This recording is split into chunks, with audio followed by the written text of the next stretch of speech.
ಬಂಧುಗಳೇ, ನಾನು ಪರಶುರಾಮ್ ನೀಲಪ್ಪ ವೀರನಾಯ್ಕರ್, ಕರ್ನಾಟಕ ದಲಿತ ವಿಮೋಚನಾ ಸಮಿತಿ ಕುಂದಗೋಳ ತಾಲೂಕು ಉಪಾಧ್ಯಕ್ಷ. ನನ್ನ ಊರು ಶಿರೂರು.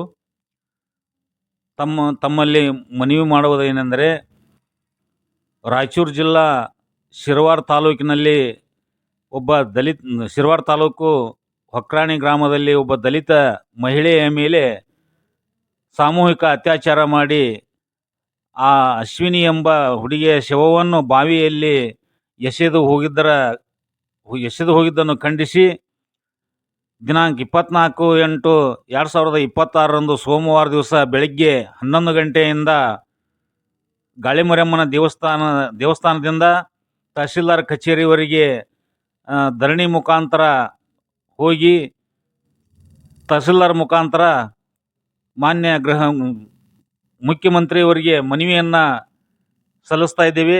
ಆದ ಕಾರಣ ತಾಲೂಕಿನ ಎಲ್ಲ ದಲಿತ ಮುಖಂಡರು, ದಲಿತ ಹೋರಾಟಗಾರರು, ಎಲ್ಲ ದಲಿತ ಸಂಘಟನೆಗಳು ಮತ್ತು ಸಾಮಾಜಿಕ ಚಿಂತಕರು, ದಲಿತ ಚಳವಳಿಗಾರರು ಈ ಒಂದು ಹೋರಾಟದಲ್ಲಿ ಭಾಗವಹಿಸಿ ಈ ಕಾರ್ಯಕ್ರಮವನ್ನು ಯಶಸ್ವಿಗೊಳಿಸಬೇಕಂತ ತಮ್ಮಲ್ಲಿ ಕಳಕಳಿಯಿಂದ ವಿನಂತಿಯನ್ನು ಮಾಡಿಕೊಳ್ತಾ ಇದ್ದೇವೆ.